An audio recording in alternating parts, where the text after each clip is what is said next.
Hello, everybody. I am Sarah, the host of Unmuzzled, a podcast. We spell that P-A-W-D because it's all things animals all the time, which I love. I would not want a podcast any other way. I'm sorry. I've been gone for a few weeks. I have been crazy. I've had literally 6 weeks of events for my foundation for Live Like Rue. So things have been a little bit crazy, but I appreciate your patience. I especially appreciate the patience of our sponsors. They're up now. Thank you so much to our presenting sponsors. Canine Cruise is the place to take your pet. They offer dog and cat boarding, dog daycare, pet retail, and mindful day school. Tons of indoor space with a huge yard. Canine Cruise is your one-stop shop for professional pet care in Chicago. Kiki's Corner Natural Pet Foods in downtown Winfield, just a block south of CDH Hospital on the railroad tracks. Kiki's has all your food and health aid needs for dogs and cats. Kiki's Corner for a healthy, happy pet. Thank you, sponsors. This podcast does not happen without you. I'm bringing Gabe right in. So, hi, Gabe. First of all, thank you so much for joining me. I appreciate it. Thank you, Sarah. It's great to have a chance to talk about Pawster and to see you again after your Live Like Rue event here in Nashville. Yeah, so that's what I was just about to say. So one of the events that I was at is we basically take Roof Fest that we do in Illinois, Winthrop Harbor, and we have moved it to Nashville. So this is, I believe, our second year doing it this year. And it has become really bigger even than the Roof Fest that we do here. The Nashville pet community, I won't just say dogs, is really, really incredible. And what I heard, Karen and Kyla, who run basically the Live Like Rue version in Nashville, do an amazing job of meeting people, networking, getting people to our events. And what I heard time and again from the vendors is like, we love this event because we love all of these vendors that are here. Like, it becomes like a community of people that are pet people. And I love that part of Live Like Rue. It brings together like this amazing, I'm going to start to cry, this amazing community of people with a lot of hard work from Kyla and Karen. And I'm just honored to like show up, 2 days before and obviously help out that day. But it really is a testament, Gabe, to you and like all of these vendors that join us for the events and trust that we are a worthy cause, you being a nonprofit as well. So thank you. Yeah, absolutely. And that's a part of Pawster's story, too, is how collaborative the animal welfare world is everywhere, but especially here in Nashville. We have really benefited from the way that every organization is just trying to work together for the pets. There's not a lot of ego in the world here. Yeah, that's a great way to put it, too. There is no ego. Everybody, like seriously, everybody there was so nice. It's amazing. Not to say that Chicagoland people are not nice, but it's just like it's like a warm hug, when you get there. And a lot of these people I have not met. They obviously know about Live Like Rue and know what we do, but to actually put faces to names and organizations that we've been promoting now for 2 years, it's really incredible.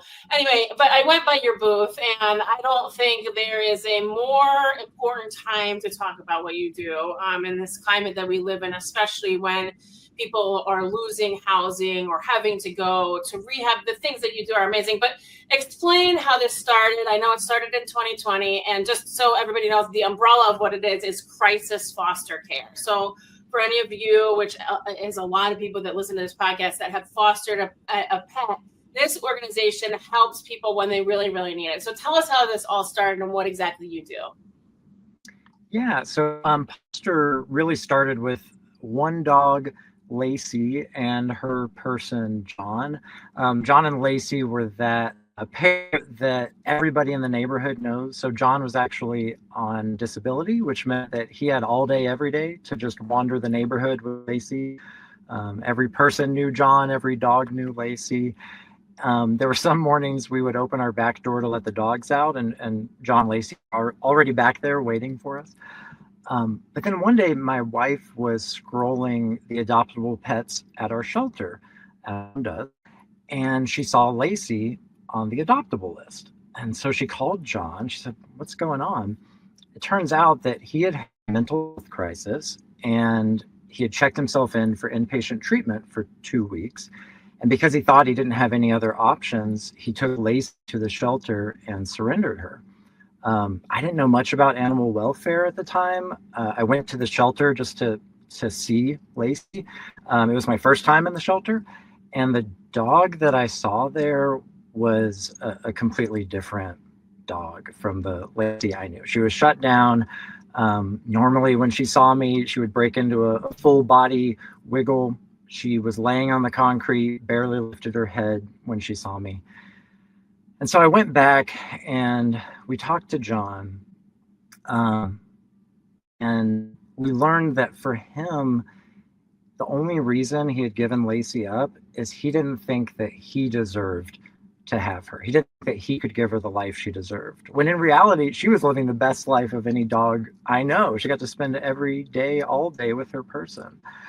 And so he is one of the rare stories where he was able to go back to the shelter and reclaim her before she was adopted or worse, euthanized. Most people don't have that option once they surrender their pet. And that story stuck with me, that somebody who's going through just a temporary crisis might lose their pet forever. And so flash forward a couple of years at the start of the pandemic, I was furloughed from my regular job for 2 months, and I just started calling around to animal welfare organizations to see what needs there were for people with pets. And what I learned is that John's story was not unique at all. This was all too common situation of people who find themselves in a temporary crisis, who just need a little bit of foster care for their pet until they're back on their feet. And what's more, these organizations said, hey, there are programs popping up around the country doing this thing called crisis foster care. Nobody's doing it in Nashville. It'd be great if there was a nonprofit that could just do crisis foster care. So I called up some friends. I said, hey, do you want to start a nonprofit? They also weren't doing anything in 2020. And so we set to work. And 5 years later, we have provided foster care for 445 pets while their people recovered from crisis. 86% of those have reunited with their families. And anybody who's not able to reclaim their pet, we will rehome directly so they don't ever have to set paw in a shelter. I mean, wow, just incredible, because that's not that long that you've been doing this, and to think about how many people that affects, it's amazing. So we should know, so other crisis that, could be a domestic violence situation, it could be a hospital situation, which you mentioned, it could be a housing situation, it could be a natural disaster, which last Roof Fest we saw, a natural disaster really bore down on Tennessee, which was crazy enough. So you never know what's going to happen. I think too, for you to start that in 2020 is unique because, anybody in animal welfare has seen what has happened since 2020. And what we had is, shelters cleared out because everybody was home and they wanted a pet. Mm-hmm. And now we see the influx of people losing housing and not being able to keep their pets. And maybe, they're not home as much because they're working 3 jobs to make ends meet. So it's really is unique that you started it in 2020. And now we're seeing really, really a need for this organization, which is just incredible. So I want to play this video because I was on their website earlier today, we're just doing some research, and I was like, I was like, oh my God, this is the owner. I gotta cry. The owner is reuniting with the pets, which it's like, I can't even imagine being there for that. But then, like, seeing these videos, how meaningful it is. And, well, let's watch it and then we'll talk on the other end. Yeah. Oh my goodness.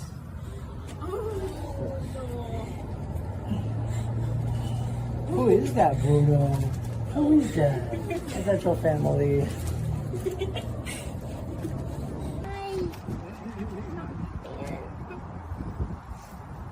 I cried before I even got here. Daddy, baby. Yes, he is. Yes, he is. He's so excited to see you. Yes, he is. Look this. Look this, my baby.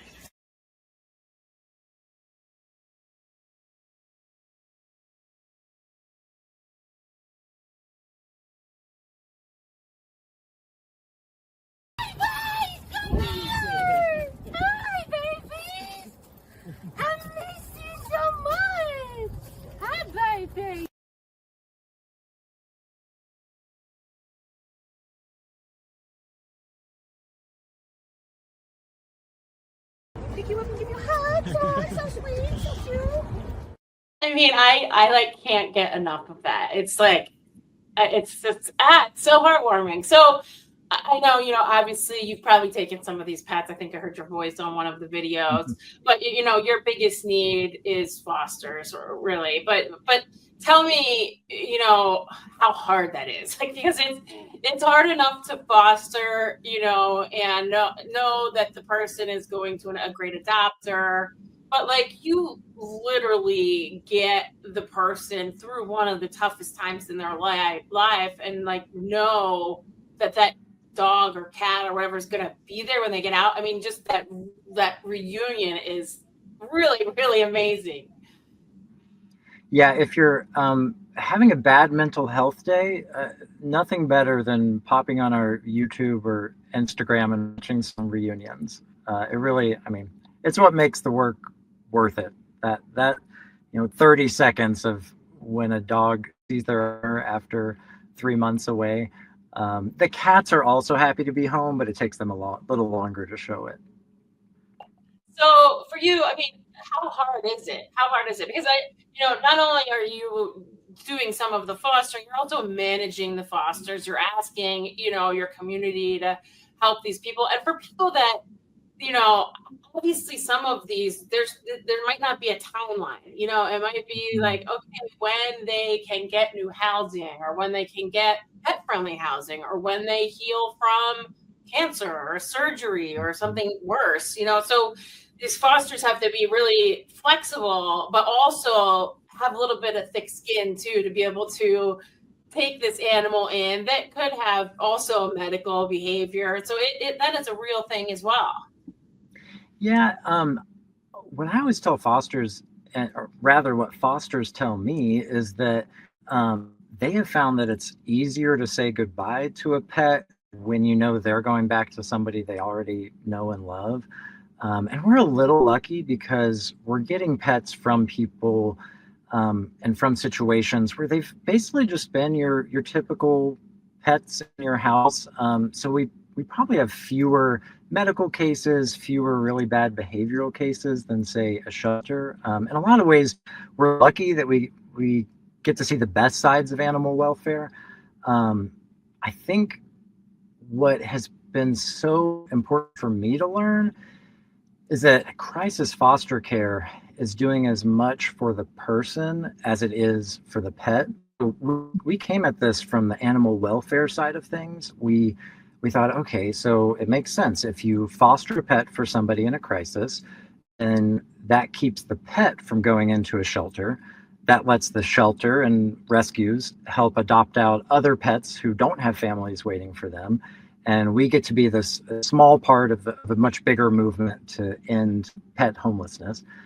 But once we got to talking with people that we worked with, we realized the choice they were facing was not nearly that simple. That let's say somebody who loses housing and the only shelter they can go to doesn't accept pets. they're not, 9 times out of 10, they're not going to go into the shelter and surrender the pet. They're not going to go in the shelter. They're going to sleep on the street. They're going to sleep in their car.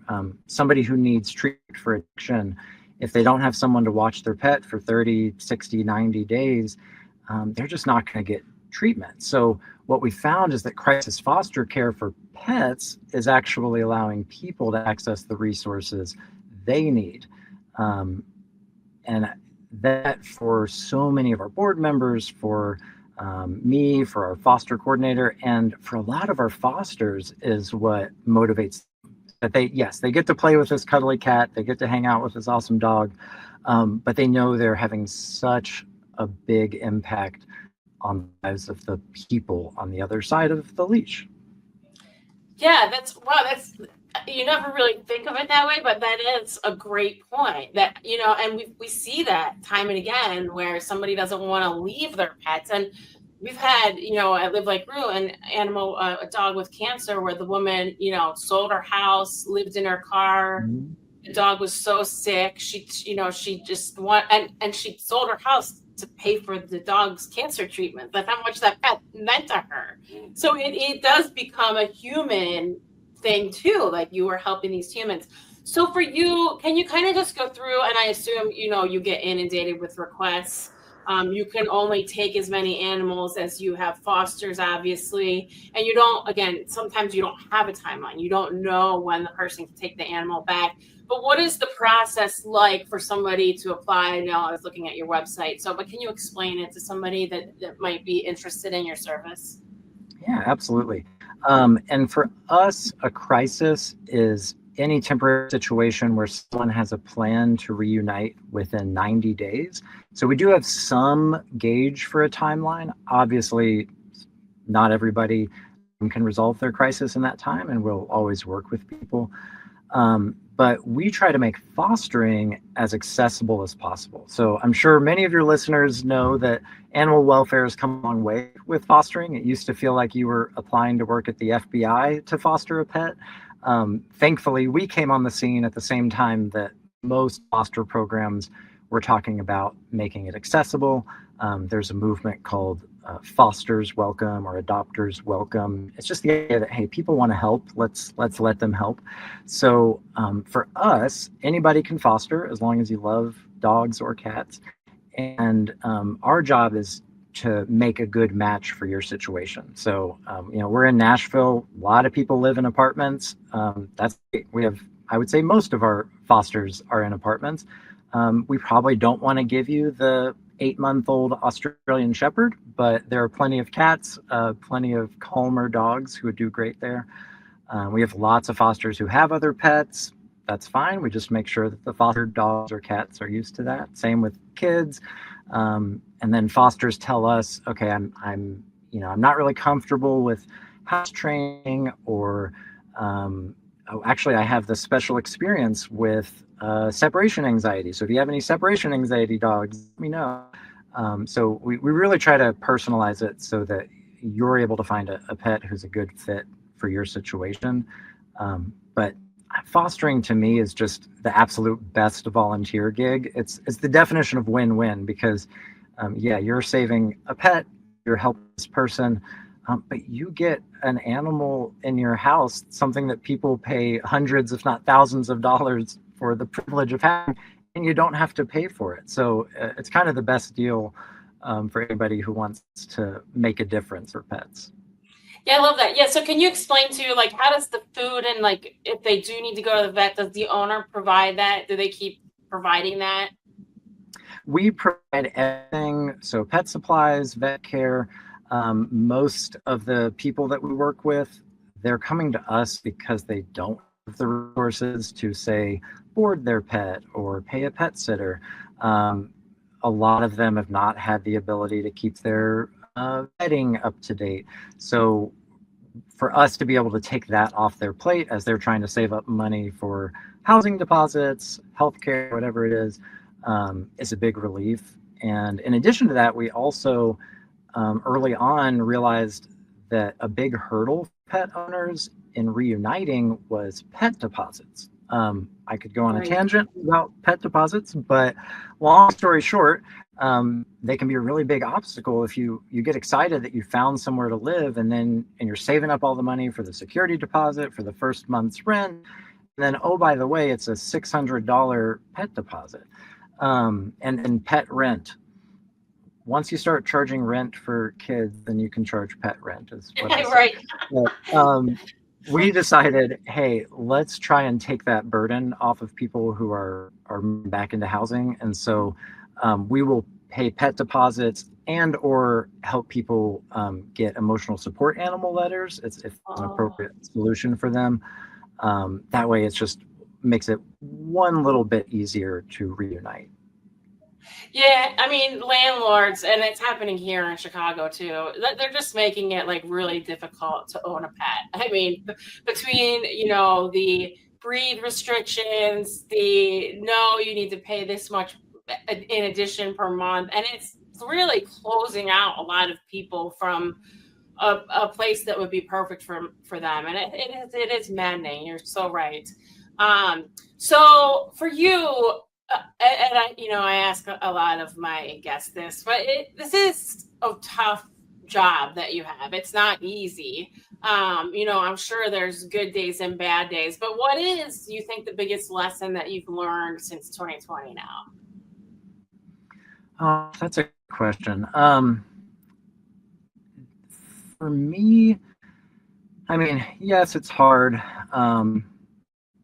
I truly sit down and watch those videos for my own personal mental health, because it really does bring me back to what matters.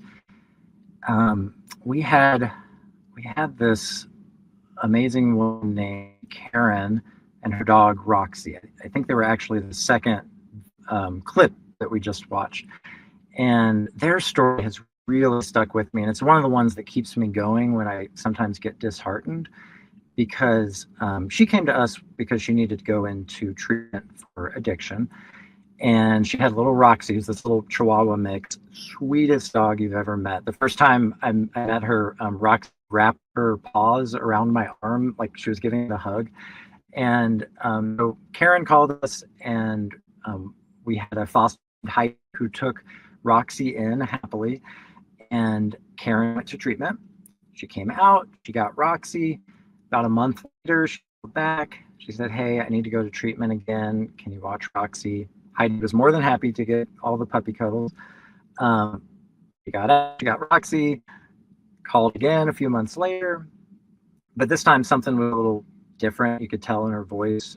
She had found a treatment center in California that she heard really good things about. She said, I need to just kind of cut off these unhealthy relationships here, start fresh, because it's got to stick this time.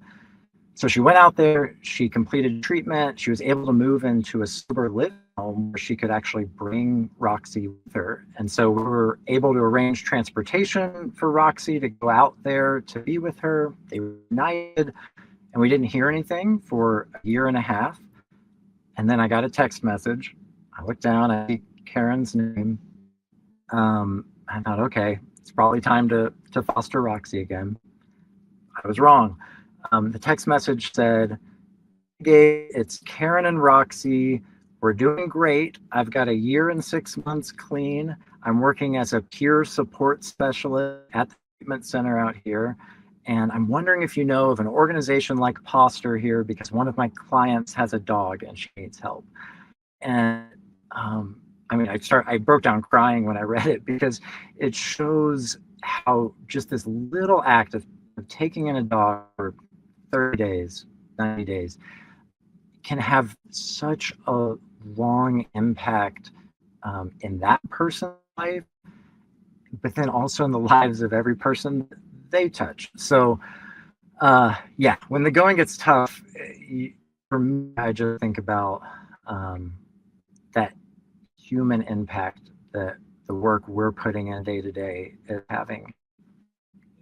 Yeah, of course I'm tearing up. It's amazing. But just that too, that she is so thankful. And I think probably, you run into that a lot more than the people that are mad that they can't get into your program, or that you don't have room, or you don't have a spot for them, or that have problems trusting you, which I can see that too. Oh, how, this group of people thinks they're going to save me and my dog. Like I can see that happening too. I get that a lot too. But that story of somebody remembering and then trying to help somebody that they're mentoring, nothing better than that, for sure. I love it so much. Gabe, thank you. You have been an amazing guest. I'm so glad that I found you. Thanks to Kylie and Karen for kind of pulling me into your world too. What you do is wow, it's so important, especially now. I can't think of a more important nonprofit. So please, if you're listening, this is a .org, tax deductible. They can always use your donations, I'm sure, for supplies and food, any medical things that may come up. Foster supplies obviously are so important. But thank you so much, Gabe. I really appreciate your time. Thank you so much for having me, and thank you for all of the amazing work that you do. Yes, of course. Gabe Horton, everybody. Go check out their website, Pawster. You can go cry like I did earlier today. PawsterNashville.org. Like, seriously, the videos are just absolutely amazing. Seeing people reunite with their pets after months. It's really, it's heartwarming, honestly. Supporting sponsors, thank you. Thank you to our supporting sponsors. On the corner of Montrose and Troy in Chicago's Irving Park neighborhood, you'll find a hidden gem known as Templestowe Pub. They have a great selection of local draft beers, and the Malort is always flowing. Oh no.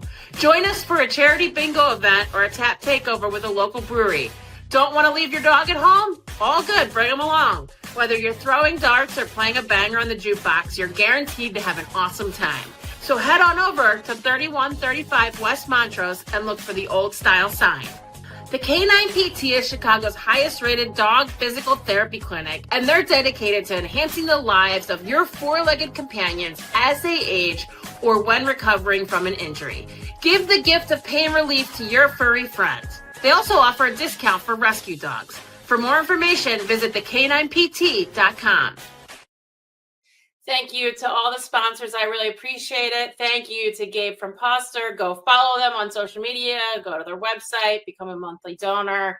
Do whatever you can. That's very, very important work that they do. I'll talk to you guys next time. Bye.